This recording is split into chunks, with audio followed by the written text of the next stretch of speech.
Amigos televidentes, muy buenas noches. Estamos con ustedes, como todos los martes, en su programa Diálogos, programa producido por el Instituto de Estudios de las Culturas Andinas y que lo que busca es la reflexión crítica sobre determinados temas vinculados a pueblos originarios, interculturalidad, siempre con el objetivo de buscar un diálogo intercultural.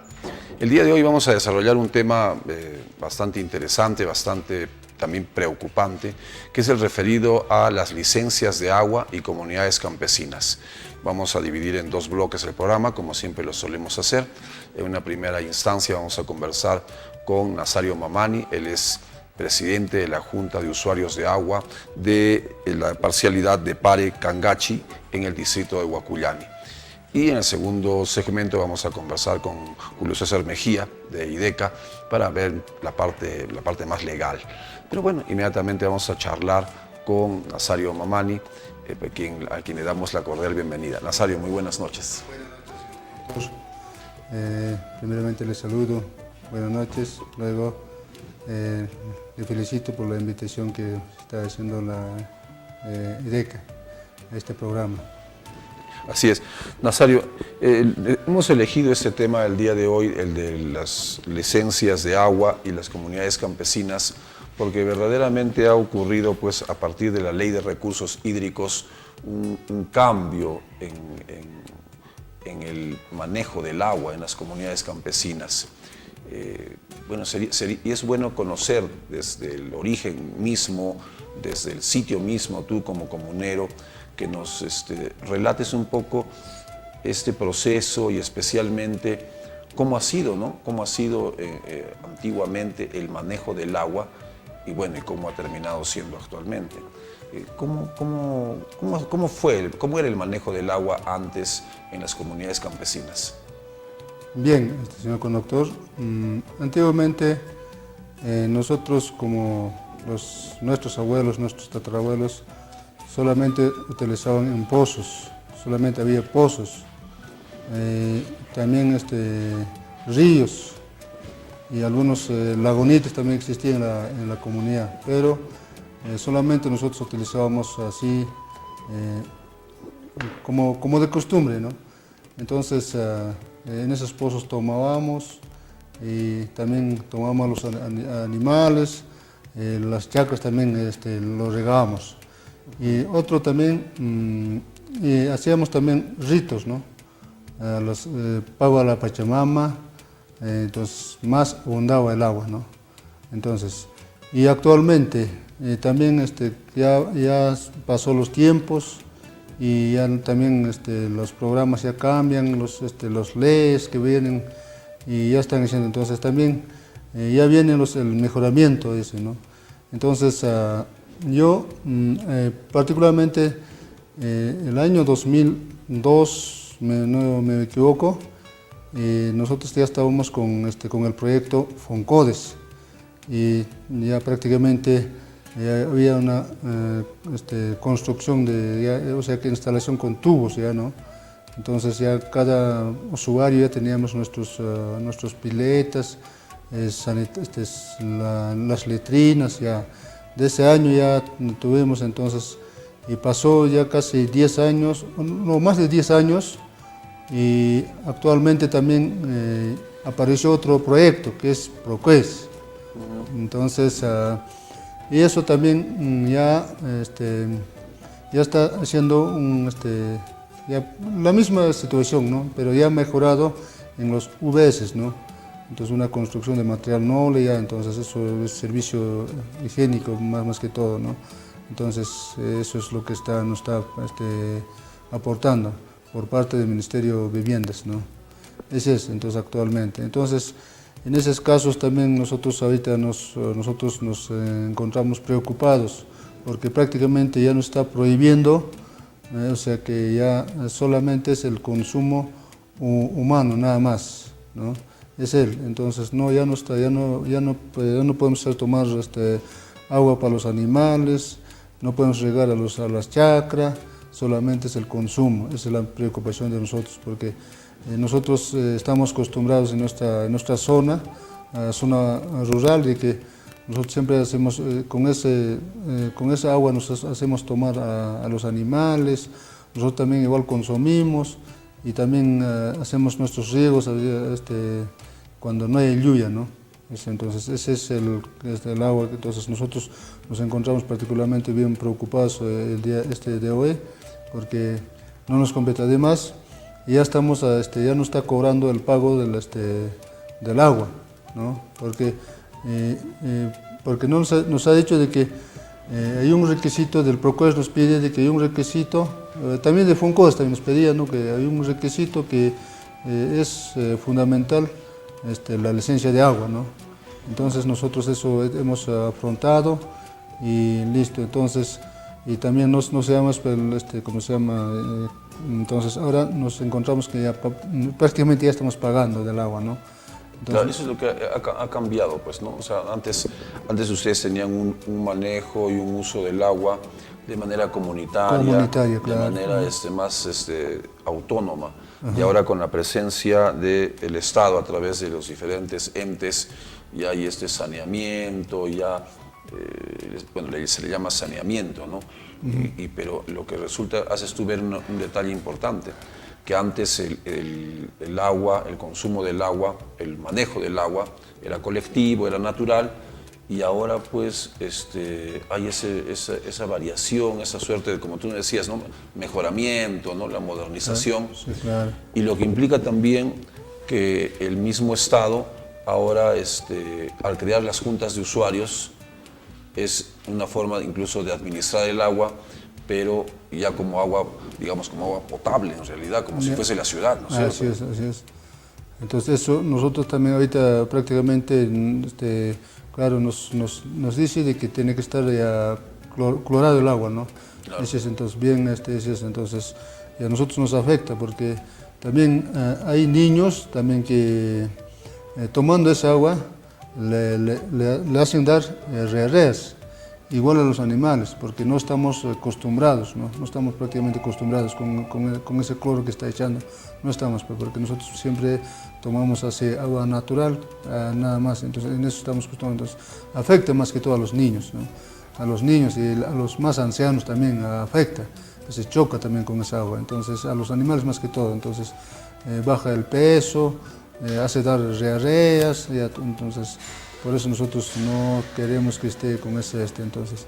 Y por otro lado también, como se llama, nosotros, nuestro propósito es trabajar colectivamente, así como natural, como anteriormente. No queremos perder las costumbres ancestrales, ¿no?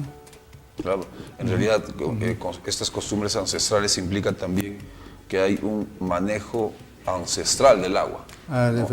Hay una manera tradicional que los comuneros tienen de manejar el agua, pero claro, con la ley de recursos hídricos, con este proyecto PROCOES, que lo que busca es generar ese saneamiento, poner propiamente tuberías, ¿no es cierto? Sí, claro. ¿No? Y formar esas juntas de usuarios. ¿Cuál es? Bueno, ya has mencionado también los problemas más graves, ¿no? El hecho de que al ser un agua potable, agua potabilizada, ya el consumo incluso de para los animales ya no es el mismo que el natural, ¿no? No, ya no es. ¿Cuáles podrían ser las alternativas, las salidas que tú podrías decir? Porque en realidad el Estado se supone que de acuerdo a la ley reconoce el uso ancestral del agua, ¿no? Reconoce, en el artículo 64 de la Ley de Recursos Hídricos, se reconoce este manejo ancestral del agua, pero en la práctica el Estado no cumple. No cumple, no sabe lo que nosotros consumimos el agua, pero no. Claro, las leyes salen, dice, pero bueno, esto es así, pero no cumple, pero a nosotros no nos justifica eso. Entonces, por eso yo también yo digo de que nosotros no podemos olvidarnos los pasados, que nuestros antepasados que han tenido esa misma línea queremos seguir, ¿no? Actualmente. Entonces, ahora del pago tampoco nosotros ya no queremos ya pagar, porque porque nosotros, como nos pedían los requisitos, la autoridad de agua nos pedía pues, los requisitos de que es la licencia. Y se ha tramitado eso, se ha sustentado, pero ahora nos sorprendemos de que estamos considerados en el consumo poblacional, ¿no? Entonces nosotros no queremos en el consumo personal solamente, en el consumo colectivo, ¿no? Que anteriormente estamos en eso, ese es nuestro propósito. Claro, lo que ha sucedido es de que el Estado está tratando al sector rural con las mismas normas o con los mismos criterios del sector urbano, ¿no? Ese es el gran problema que hay de fondo, ¿no? Otra cosa interesante de todo esto es el hecho de que ustedes tienen juntas de usuarios, ¿no? Estas denominadas JAS. Estas juntas de usuarios son independientes de la comunidad, son parte de la comunidad, son elegidos por la asamblea de la comunidad. ¿Cómo es en el caso de la parcialidad de ustedes? Efectivamente, teníamos, claro, anteriormente cuando estamos con el proyecto FONCODES, hay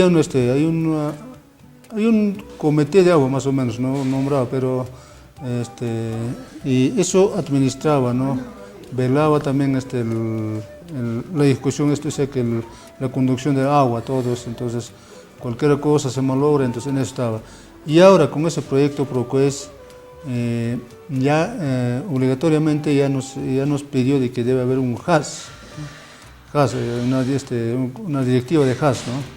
Entonces, esa directiva, sí, eso sí, más bien hemos sido elegidos por la asamblea, ¿no?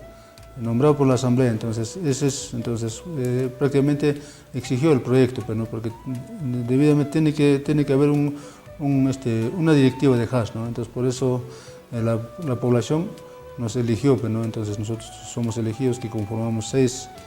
Esas juntas directivas de usuarios de agua, ustedes propiamente son para hacer, digamos, la gestión, la administración, porque también ustedes se encargan del cobro a los comuneros para hacer el pago a la Autoridad Nacional del Agua, que en este caso es la Autoridad Local del Agua. Es así, ¿no es cierto? Sí, porque anteriormente nosotros hacíamos cota, ¿no? Entonces, anteriormente nosotros pagábamos, hemos empezado de 100 soles, después bajó y actualmente la Autoridad de Agua nos está cobrando 65, recién me llegó el recibo. Entonces poníamos nuestra cuota y ahora actualmente, claro, en ese proyecto que nos ha propuesto que tenemos que hacer una cuota familiar. Cuota familiar estamos haciendo, entonces cuota inicial hemos puesto 20 soles y cuota mensual ya estamos pagando hasta actual 5 soles, ¿no? 5 soles, entonces claro, nosotros estamos, esa plata estamos administrando nosotros mismos. Esa plata es también para el mantenimiento, ¿no? de la conducción del agua, porque de repente algunos tubos se malogra y también algunos trabajos, o sea que también tenemos un operador. Ese operador también hay que pagárselo, ¿no? Entonces eso también trabaja también, ¿no? Al día, entonces eso también hay que pagarlo, entonces para eso estamos ahorita manteniendo esa cuota familiar, ¿no? Claro. Entonces eso nos ha propuesto el proyecto PROCUES. Entonces, ese proyecto es del Ministerio de Vivienda. Ministerio de Vivienda, sí. Que es el que se ha encargado de hacer las construcciones de las tuberías. Claro, eso sí, efectivamente, sí. Entonces eso ya cumplió, entonces y además también, ¿no? Quiero enterar de que el Ministerio de Vivienda en el Distrito de Huacuyane, a nivel del Distrito de Huacuyane, se ha construido casi todos, pero en algunas comunidades han trabajado por núcleo ejecutor y algunas comunidades es con empresa. Entonces, y actualmente con los del núcleo que han trabajado, ya mayormente ya han acabado, solamente ahorita todavía no acabado, estamos en post-ejecución, ¿no? Entonces posiblemente estos meses ya, entonces eso se va a liquidar. Ahora, donde está con empresas, hay muchos problemas que están suscitando en el distrito de Huacuyane, ¿no? En todos los, o sea que en los 4 distritos, ¿no? Tanto Cipita, Quilluyo, Huacullani y Pomata. ¿Qué problemas tienen con esas empresas que vienen un poco a hacer el trabajo del saneamiento? O sea que no concluye. Y también materiales que de menor calidad pone, ¿no? Y también no hay pago a los trabajadores. Por eso actualmente están parados. Por ejemplo, en Huacullani está parado unos 3, 4 horas, ya está parado, ¿no? Está paralizado porque ya no hay. Entonces esa empresa también, la empresa Maure, y el otro es la empresa Illimani. Entonces más que todo en Huacullani está empresa Maure.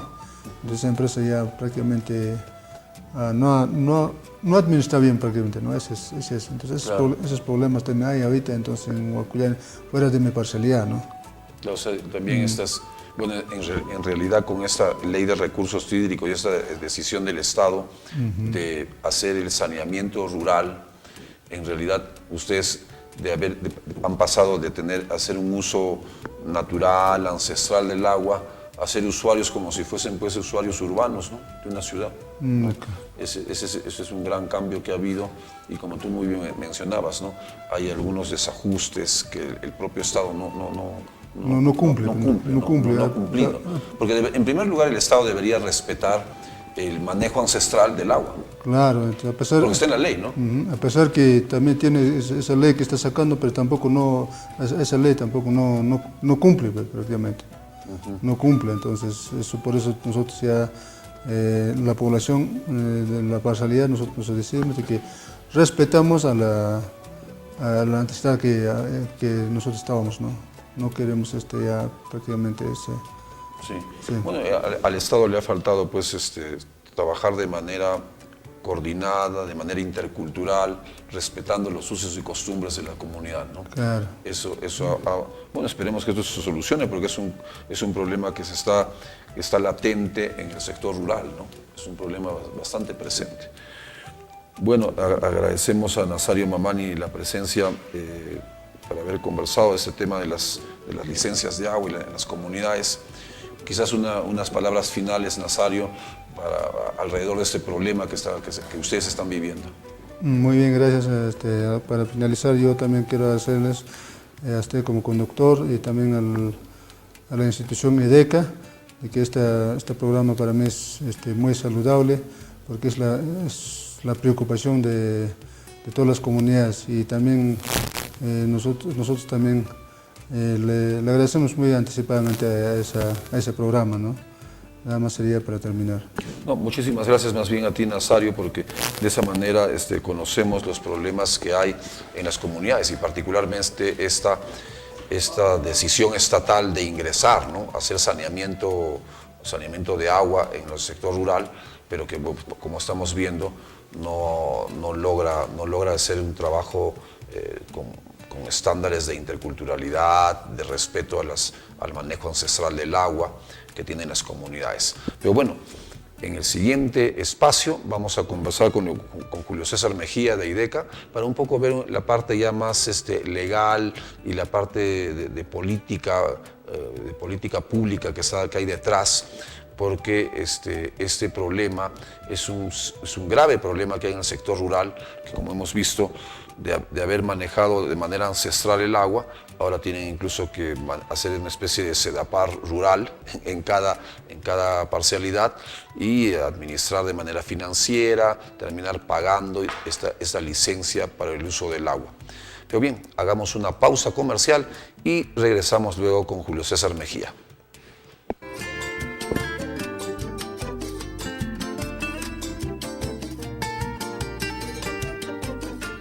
Estamos nuevamente con ustedes en este programa dedicado a las licencias de agua y comunidades campesinas. En la primera parte hemos conversado con Nazario Mamani, quien es comunero y presidente de la Junta de Usuarios en el distrito de Huacullani. Y ahora vamos a conversar con Julio César Mejía, que es abogado de IDECA, para un poco ver la parte legal de este asunto. Asunto que en la ciudad seguramente eso no hay conocimiento, no se sabe porque es un problema estrictamente rural que está afectando al mundo rural, esa suerte de modernización y mejoramiento del servicio de agua en el mundo rural. Bueno, pero inmediatamente el saludo de Julio César. Julio César, buenas noches. Muy buenas noches, agradezco el espacio que nos permiten para hablar de este importantísimo tema, ¿no? Que es el uso ancestral del agua, las licencias, que está ocasionando detrimento en los derechos de las comunidades campesinas en Puno. Así es muy cierto lo que has dicho, es un problema de derechos, ¿no? Claro. De derechos de los pueblos originarios, en este caso particular, derecho de las comunidades campesinas. Pero antes de entrar en conversación, Julio César, ¿qué te parece si vemos un video? Un video que, como siempre, el equipo de producción ha preparado para un poco ir poniendo en contexto la conversación. Va el video. Tenemos licencia de ANA y de ALA, o sea que nosotros estamos pagando a base de las licencias. Ahora otra cosita que queremos hacer en nuestro riego, entonces no nos permite, o sea que tienen que pagar primero, tienen que sacar su licencia, nos dice pues entonces nosotros a veces por falta de dinero, a veces no vamos. Bien, a mí entender, teniendo las consideraciones de la vivencia misma de la comunidad, de la población, realmente Autoridad Nacional de Agua no está actuando de acuerdo a la vivencia de los comuneros en general, no está actuando. Y aquí está permitiendo con facilidad, lo está dando las licencias para las concesiones mineras. No así a un productor pecuario o agricultor para ampliar su agricultura o su ganadería, bofedales, eso pone una serie de trabas, por lo tanto no está actuando ANA en esta región de Puno. Pienso que es a nivel nacional, más que todo está a favor de los grandes transnacionales, empresas que vienen, está también en camino a la privatización del agua, lo cual no es conveniente para la población usuaria en nuestra región de Puno a nivel nacional. ANA, de que nos ha dicho que el agua sí o sí tienen que pagar, nos ha dicho. Y nos dijo, ¿no?, de que si es que no cumpliéramos con el pago, ya el agua se va a privatizar, se nos ha dicho. Y puede privatizar y más caro les va a costar, nos ha dicho. Entonces ahora también nos ha dado, ¿no?, otros hace nuevas leyes, nos ha dado, entonces ese tiene sanciones, dice, y tienen que hacer conocer, nos ha dicho, y eso más. Y ahora el agua sale de una comunidad, ¿no?, a Urincota más allá, y entonces ese agua, ahora el agua ya está llegando a Quilloyo, pero ahora esos ojos de agua está secándose. Y ahora, ¿qué pasará? A nosotros nos preocupa, ¿no?, de que ¿qué pasará si ahora ya vamos a regar? Ya nos ha dicho que tienen que cumplir con los, nos ha dado todavía formatos, tenemos que llenar de esos formatos, ¿no? ¿Cuánto hectareaje vamos a regar? ¿Cuánto vamos a y nos va a dar, dice, por hora? Creo que nos va a racionalizar, dice, el agua.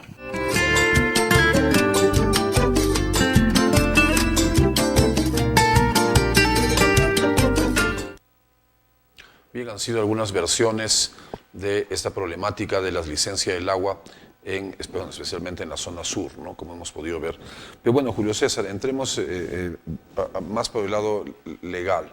Esta situación que ha comenzado a vivir el Perú, en el cual del manejo ancestral, comunitario que han tenido las comunidades campesinas, hemos pasado a un manejo, no sé si la palabra es moderno o mejorado del agua, cuando en realidad al parecer no es así, ¿no? Lo que ha pasado es que una vez más el Estado legisla para todos los peruanos, pero obvia a los pueblos indígenas. O sea, los excluye al no legislar en los aspectos culturales del manejo culturales, sociales, económicos, propios de las comunidades, ¿no? Siempre tiene esa visión en el Estado de aislar a las poblaciones originarias, no reconocerles sus derechos y poco a poco asimilarlos, ¿no? Lo que está prohibido. Lo que busca a veces el Estado es asimilar. Bueno, en este caso, si bien tenemos una ley de recursos hídricos que aquí tengo y que es de la ANA, ellos la han editado, tiene su reglamento. En ese artículo, en esta ley establecen varios artículos que de alguna manera protegen el uso ancestral del agua por parte de las comunidades campesinas. Esta ley de recursos hídricos, sí es una ley que protege Claro.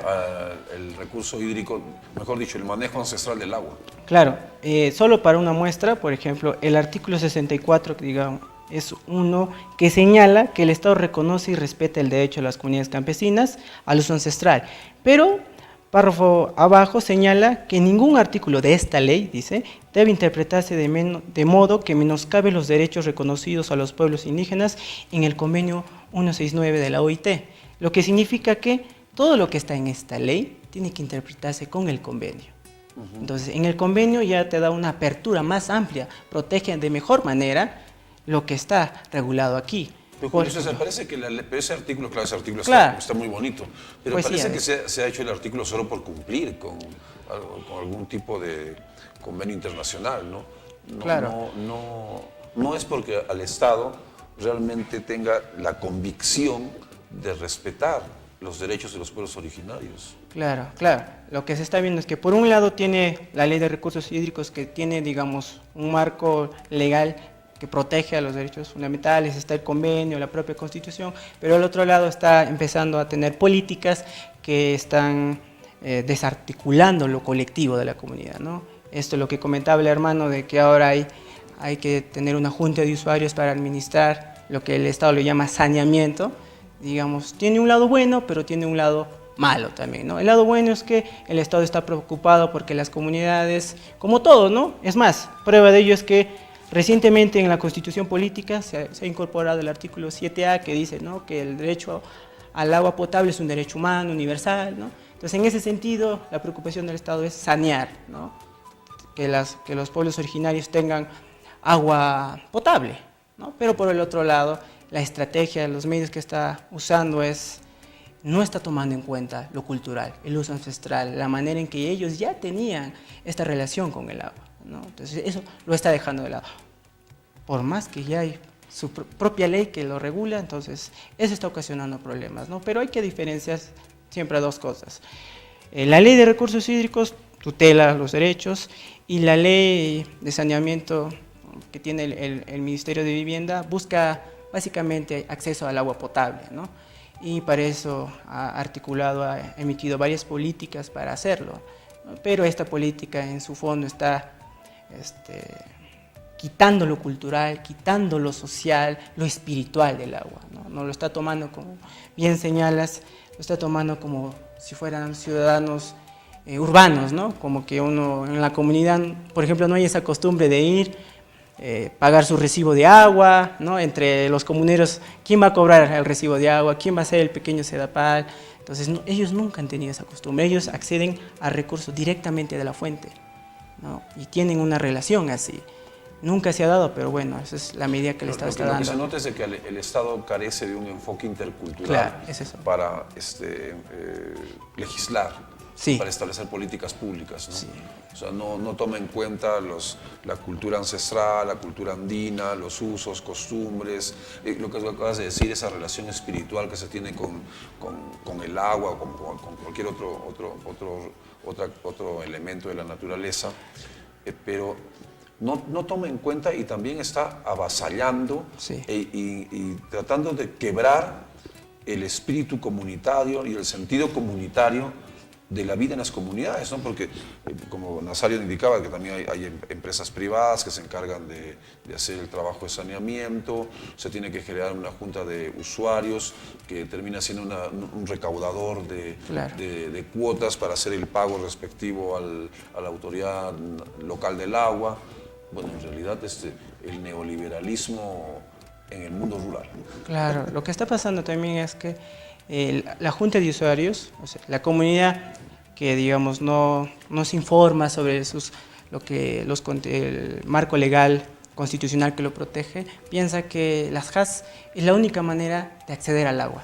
Entonces, en ese miedo constituyen HAS, porque nadie quisiera quedarse sin agua, ¿no? Entonces se confunde a veces, y el propio Estado es culpable de esto, de no informar que por un lado tienen el derecho al uso ancestral del agua y por el otro lado pueden constituir un HAS para sanear el agua, o sea, también tienen ese derecho.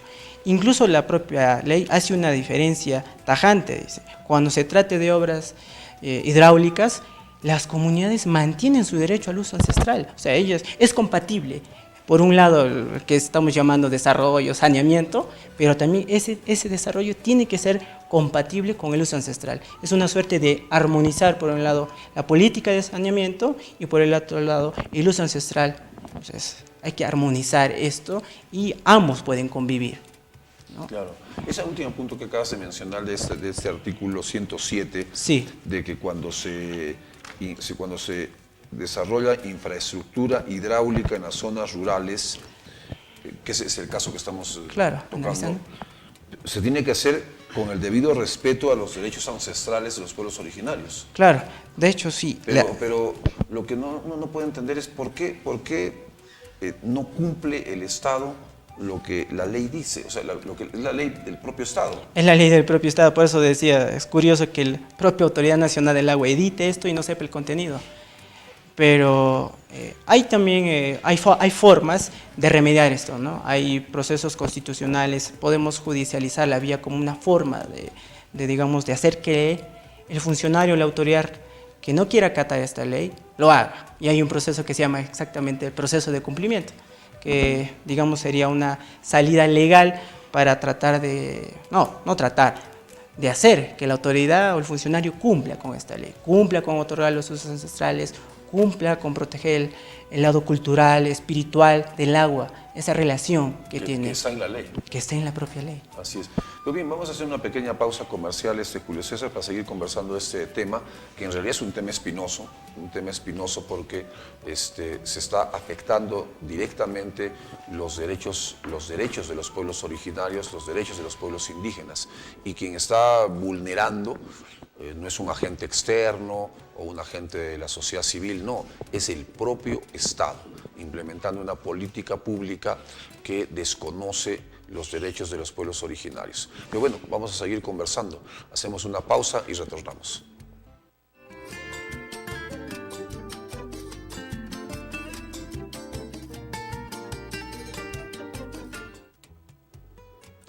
Bien, seguimos con ustedes en este programa dedicado exclusivamente a hablar de las licencias de agua y las comunidades campesinas, o las licencias de agua en las comunidades campesinas. Y precisamente sobre este tema de las licencias, finalmente es increíble, ¿no?, como todo un proceso histórico del país en el cual las comunidades campesinas, los pueblos originarios han hecho un uso ancestral, un manejo comunitario del agua, terminan con recibo de agua, recogiendo cuota para hacer el pago.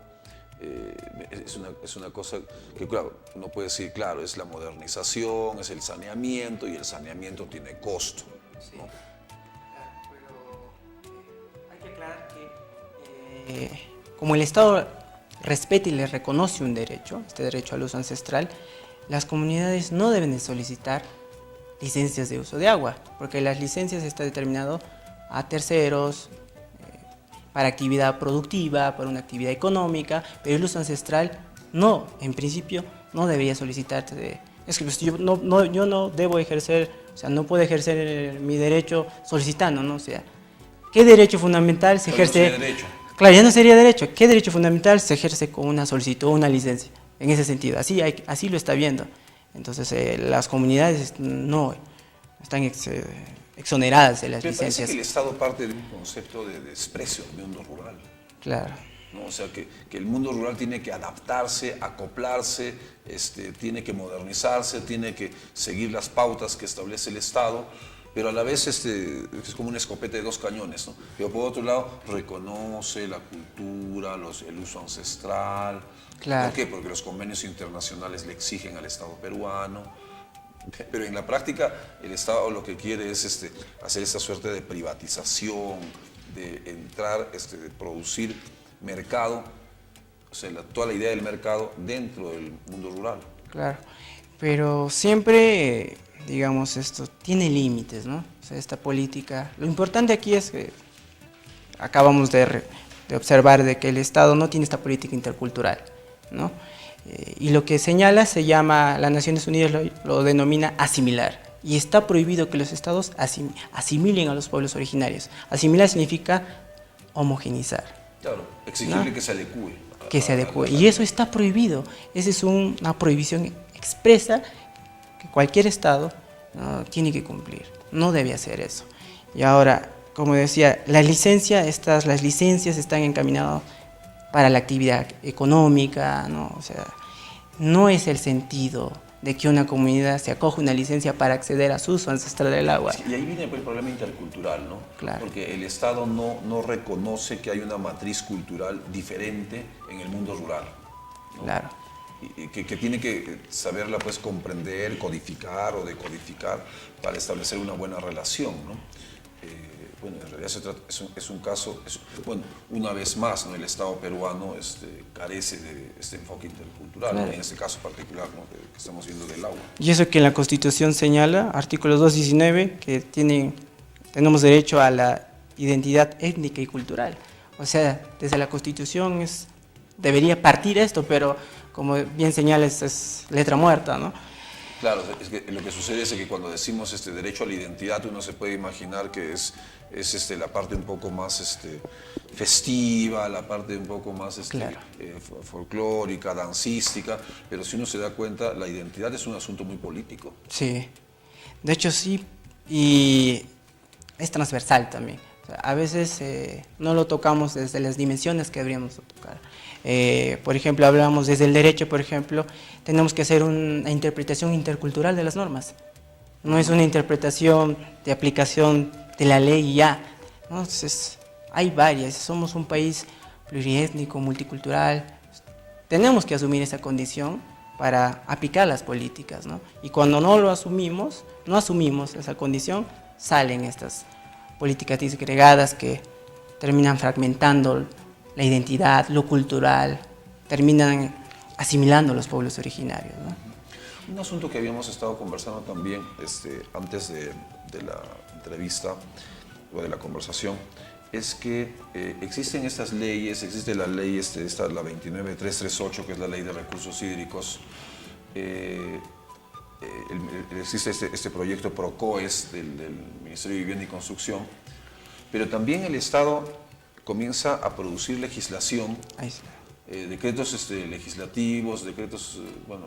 Sí, otra normativa, ¿no? Normatividad, un poco para salirse de la ley, ¿no? Claro, sí. ¿Cómo es eso? ¿Cómo es eso de que a veces el Estado comienza a producir ciertos decretos que más bien no es para cumplir precisamente la ley de recursos hídricos? Claro, sí, o sea, en principio, como decimos, ¿no?, sí hay un marco legal que puede proteger a los pueblos originarios, lo que falta es que las autoridades, la Autoridad Nacional del Agua, cumpla con su propia normativa. Eso es por un lado, pero también el asunto es que hay sectores que, como bien también señalas, que quieren promover la actividad económica. Por ejemplo, para la actividad minera necesitas agua, ¿verdad? Y para acceder a algo necesitas un derecho administrativo, ¿no?, un permiso, una licencia, necesitas, y para eso recurres, pides una licencia de agua para acceder, ¿no?, como minera. Entonces, cada sector busca desarrollar su actividad económica. Por un lado, el Ministerio de Energía y Minas quiere acceder al agua, el propio Ministerio de Agricultura también quiere acceder al agua, entonces no hay un enfoque, de hecho, la ley de recursos hídricos debería tener un enfoque multisectorial, porque el agua traspasa, ¿no? Pero cada sector hace su legislación aislada, hace una interpretación aislada de la propia ley, solo para asegurar el factor económico del agua, ¿no? Ese es uno de los significados, ¿no? O sea, le presta más atención al significado económico del agua que a los otros significados. Claro, eso es en el fondo. Eso es en el fondo. O sea, asignarle al agua un valor económico, comercial, de intercambio en el mercado, sí, y no el otro lado, que es la otra matriz cultural, en la cual el agua es un ser vivo, el agua es un ser con el cual uno establece una relación y ligado a la actividad agrícola, a la actividad de los pueblos, las comunidades y los pueblos originarios. Bueno, en realidad es una confrontación de dos puntos de vista. Sí, sí, es básicamente por eso los otros sectores generan su propia legislación, ¿no? Y ese siempre va a ser un problema porque a veces hay verdaderamente un desfaz. Lo que yo siempre sostengo es que hay un desfaz. Por un lado tienes un convenio que regula los derechos de los pueblos originarios, pero las políticas que el propio Estado emite no se ajustan ni al convenio, ni mucho menos a la Constitución, ¿no? Entonces siempre hay un desfaz en lo que los sectores sacan y lo que las otras leyes regulan. Entonces siempre va a haber una confrontación, ¿no? Y bueno, lo que tenemos que hacer obviamente es... Lo que no implica también que uno esté en contra de la modernización. No, claro, ¿no? Por ejemplo, todo este trabajo de saneamiento es bueno. Es sumamente importante, Sí. ¿no? El saneamiento. El problema no es que estemos en contra del saneamiento, de la modernización, sino que el Estado carece de un enfoque intercultural para precisamente llevar la modernización o la modernidad al sector rural, ¿no? Claro, eso es lo que exigimos, ¿no? Que se haga una interpretación intercultural de las normas, que se aplique el convenio, que se aplique la Constitución, o sea, que se aplique aquello que proteja mejor los derechos fundamentales tanto de las comunidades campesinas como de nosotros, los ciudadanos, porque también nosotros queremos acceder al agua potable. Seamos sinceros, en donde están las comunidades están las fuentes de agua, ahí se asientan las comunidades en las cabeceras de cuenca, pero ellos son los primeros en protegerlas. Ellos protegen el agua, ellos lo han conservado para nosotros. A veces uno se pregunta, abren el caño y uno se pregunta, el agua llega en cuanto abres el caño y nunca se pregunta de dónde ha venido, cómo ha llegado, todo el proceso. O sea, obviamente hay que preguntarse también por lo cultural, por lo espiritual, no solo el proceso económico de abrir el cañito y ya. No, eso es lo que exigimos, es el respeto tanto para las poblaciones originarias, ¿no? Y también el respeto, o sea, que nosotros podamos acceder al agua potable. Eso es un equilibrio. Las dos cosas se pueden realizar en este país. Este sábado 24 de noviembre. Atención estudiantes de secundaria y egresados. Ven, participa y mide tus conocimientos. Mencionabas, ¿no? Que finalmente los sectores, cada sector, agricultura, producción, o sea, generan su propia normativa cuando en realidad el recurso hídrico debería tener no sé, legalmente supongo que tendría que haber una ley que sea transversal a todos los sectores, ¿no? Supongo que la ley de recursos hídricos pretendía nació así. eso. Eso es lo que pretendía, porque con esta ley es lo que todos llaman la famosa gestión integrada de recursos hídricos. Esto es lo que quería esta ley. Entonces, cuando uno hace una gestión integrada, obviamente todos los ministerios, todas las entidades tienen que tener la misma idea, la misma sintonía.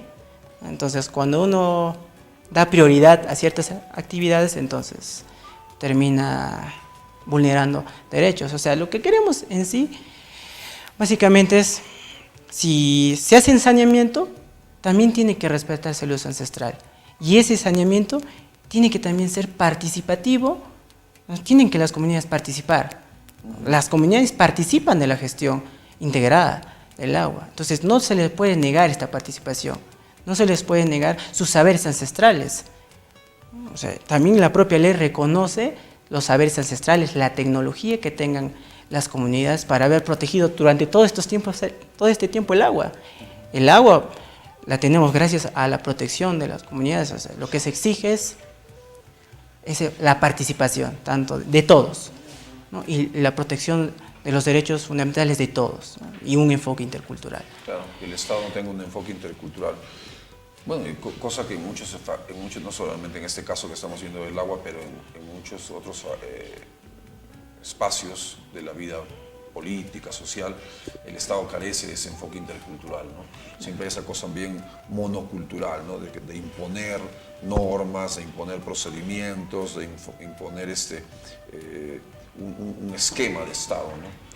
Pero bueno, estamos pues ante eso. Pero finalmente, antes de irnos, Julio César, legalmente, ¿cómo se puede accionar? ¿Cómo podemos accionar para respaldar las exigencias de las comunidades campesinas? Claro, como dije al principio, tenemos que separar bien la actividad de saneamiento, es una actividad que puede integrar, pero también hay que ser consciente de sus limitaciones. Justo conversando con el hermano Nazario, él me decía, nosotros no estamos tomando agua potable, seguimos tomando la misma agua de uso ancestral. Entonces, si me estás pidiendo que yo pague un derecho de agua por licencia poblacional, lo mínimo que te pido del Estado es que me des la agua potable, que me des ese tipo de agua, ¿no?